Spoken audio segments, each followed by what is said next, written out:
আজ পর্যন্ত কোনোদিন মুসলমানদের উৎসব শবে বরাত একটা হিন্দু মসজিদে দেখার জন্য আসলো না। মুসলমানদের উৎসব শবে কদর একটা হিন্দু কোনোদিন চাওয়ার জন্য আসলো না।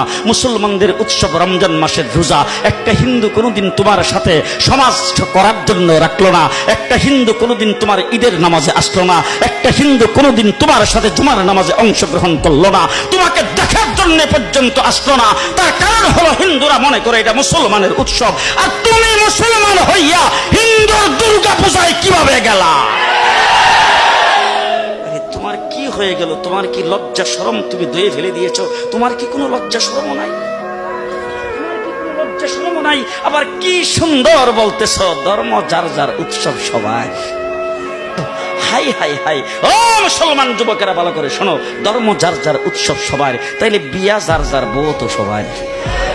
জি, বিয়ে যার যার বউ সবার, পুষ্কুনি যার যার মাস সবার, গাছ যার যার ফল সবার, ক্ষেত যার যার ফসল সবার, দোকান যার যার মাল সবার।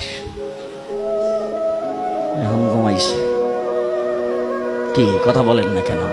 তাহলে আমার দোকানের মাল যদি আমার হয়, আমার ক্ষেতের ফসল যদি আমার হয়, আমার গাছের ফল যদি আমার হয়, আমার গাছের নারিকেল যদি আমার হয়, আমি বিয়ে করলে বউ যদি আমার হয়, মুসলমান আমার পুষ্কুনির মাছ যদি আমার হয়, তাইলে ধর্ম যার উৎসব তার।